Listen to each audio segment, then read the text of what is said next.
ناظرین، پروگرام روح-با-رو کے ساتھ میں ہوں آپ کا میزبان حسان خان۔ آج جس شخصیت کو میں یہاں مدعو کر رہا ہوں وہ کسی تعارف کے محتاج نہیں، جن کے لیے قابل اجمیری نے کہا ہے کہ وہ دیدہ ور کہ جس نے تجلی نکھار دی، ذروں کو آفتاب درخشاں بنا گیا۔ جی ہاں، میری مراد حکیم الامت شاعر مشرق سے ہے۔ اپنی بھرپور تعلیم میں استقبال کیجیے ڈاکٹر علامہ محمد اقبال۔ جناب السلام علیکم، فرمائیے کیا حال ہیں آپ کے؟ تیری بندہ پروری سے میرے دن گزر رہے ہیں، نہ گلہ ہے دوستوں سے نہ شکایت ہے زمانہ۔ دوستوں سے شکایتیں تو آپ کو بہت ہوں گی، آخر آپ ہندوستان بلکہ بر صغیر کے شاعر ہیں، تو کچھ شاعروں کے حوالے سے ہی عرض کر دیں۔ ہند کے شاعرو صورت کرو افسانہ نویس، آہ بیچاروں کے اعصاب پہ عورت ہے سوار۔ لیکن محترم، آپ کا خود کہنا ہے کہ وجود زن سے ہے تصویر کائنات میں رنگ، تو اگر وہ بیچارے اس رنگینی کی جانب متوجہ ہو گئے تو کیا برائی ہے؟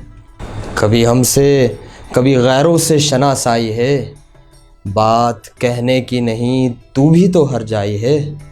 ڈاکٹر صاحب، یہ کیا بات ہوئی؟ سوال کیا تو ہرجائی بنا دیا۔ بھری بزم میں راز کی بات کہہ دی، بڑا بے ادب ہوں، سزا چاہتا ہوں۔ ارے محترم جناب قبلہ عزت مآب، آپ کیسی باتیں کر رہے ہیں؟ خیر جانے دیجئے، یہ فرمائیے کہ آپ ملائیت کے اتنا خلاف کیوں ہیں؟ ہے مریدوں کو تو حق بات گوارا، لیکن شیخ و ملا کو بری لگتی ہے درویش کی بات۔ نہیں، میرا نہیں خیال کہ یہاں کوئی ملا ہے، آپ فرما دیجئے۔ الفاظ و معانی میں تفاوت نہیں، لیکن ملا کی اذاں اور مجاہد کی اذاں اور، پرواز ہے دونوں کی اسی ایک فضا میں، کرگس کا جہاں اور ہے شاہی کا جہاں اور۔ لیکن ڈاکٹر صاحب، یہ ملا ہی تو مجاہد تیار کرتے ہیں، تو ان کی اذانیں الگ الگ کیسے ہو گئیں؟ قرآن میں ہو غوطہ اے مرد مسلمان، اللہ کرے تجھ کو عطا جدت کردار۔ ہاں، قرآن سے یاد آیا کہ آپ کی زندگی میں آپ پر بڑے فتوے لگائے گئے، بڑا شور مچا، لیکن آپ کے گزرنے کے بعد فتوے لگانے والے ہی اپنے خطبوں میں آج تک آپ کے اشعار بڑے ذوق و شوق سے پڑھتے ہیں، اور ادیبوں نے تو آپ کی شاعری کو قرآن کی شاعری اور شاعری کا قرآن قرار دیا ہے۔ خوش آ گئی ہے جہاں کو قلندری میری، مگر نہ شعر میرا کیا ہے شاعری کیا ہے۔ ویسے ڈاکٹر صاحب، آپ باتیں بڑے مزے کی کرتے ہیں، اس بات کا تو ہر شخص گواہ ہے۔ اقبال بڑا اپدیشک ہے، من باتوں میں موہ لیتا ہے، گفتار کا یہ غازی تو بنا، کردار کا غازی بن نہ سکا۔ اچھا جناب، کوئی ایک ایسا شعر جو آپ کو سب سے زیادہ پسند ہو؟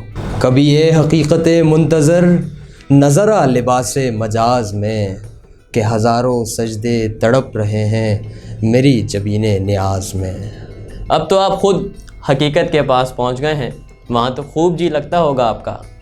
تیرے آزاد بندوں کی نہ یہ دنیا نہ وہ دنیا، یہاں مرنے کی پابندی وہاں جینے کی پابندی۔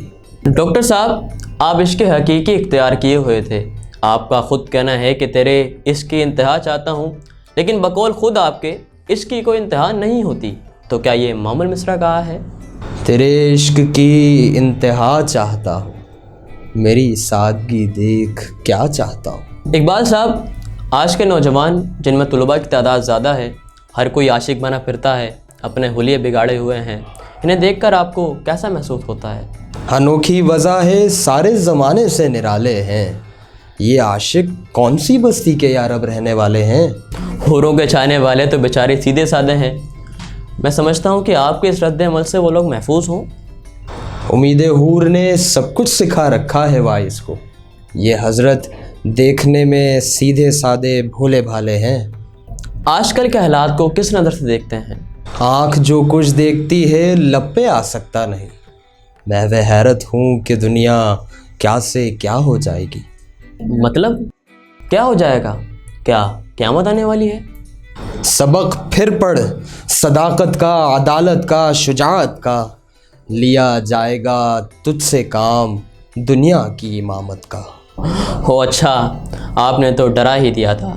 ویسے مسلمان تو پیدا ہی امامت کے لیے ہوا ہے، دیکھ لیے گا ایک دن پوری دنیا میں اسلام کا جھنڈا بلند ہو کر رہے گا۔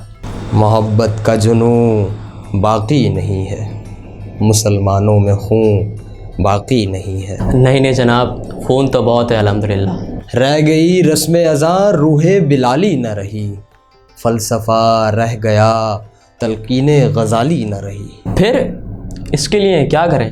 یا رب دل مسلم کو وہ زندہ تمنا دے جو قلب کو گرما دے، جو روح کو تڑپا دے۔ اب آپ نے ہم مسلمانوں کے لیے دعا کر ہی دی ہے تو وہ اپنے بندوں کو مایوس نہیں کرے گا۔ یہ شہادت گہے الفت میں قدم رکھنا ہے، لوگ آسان سمجھتے ہیں مسلمان ہونا۔ اللہ ہمارے حالات پر رحم کرے تو مسلمان بھی بن ہی جائیں گے۔ ڈاکٹر صاحب، اپنی سالگرہ کے موقع پر نوجوانوں کو کیا پیغام دینا چاہیں گے؟ جوانوں کو میری آہ سحر دے، پھر ان شاہی بچوں کو بالو پر دے۔ خدایا آرزو میری یہی ہے، میرا نور بصیرت عام کر دے، میرا نور بصیرت عام کر دے۔ جناب، آپ کا بہت بہت شکریہ۔ ناظرین، وقت کی کمی کے باعث ہمیں یہ انٹرویو یہیں ختم کرنا پڑ رہا ہے۔ زباں بندی ہے کیسا تیری محفل میں، یہاں تو بات کرنے کو ترستی ہے زباں میری۔ جی بالکل، آپ درست فرما رہے ہیں۔ اس قلیل وقت میں آپ کے خیالات کا اظہار ممکن نہیں، اس کے لیے تو پورا سال درکار ہے۔ ہماری کوشش ہوگی کہ آئندہ سال بھی جشن اقبال کے لیے پورا ہفتہ مختص کیا جائے۔ آپ کی آمد کا بہت بہت شکریہ۔ ناظرین، زندہ قومیں اپنے محسنوں کو کبھی فراموش نہیں کرتی۔ اسی خیال کے ساتھ آج کا یہ پروگرام منعقد کیا گیا ہے۔ امید ہے آئندہ سال انشاءاللہ اسی جذبے کے ساتھ اس تقریب کو شایان شان منعقد کیا جائے گا۔ تب تک کے لیے اللہ حافظ۔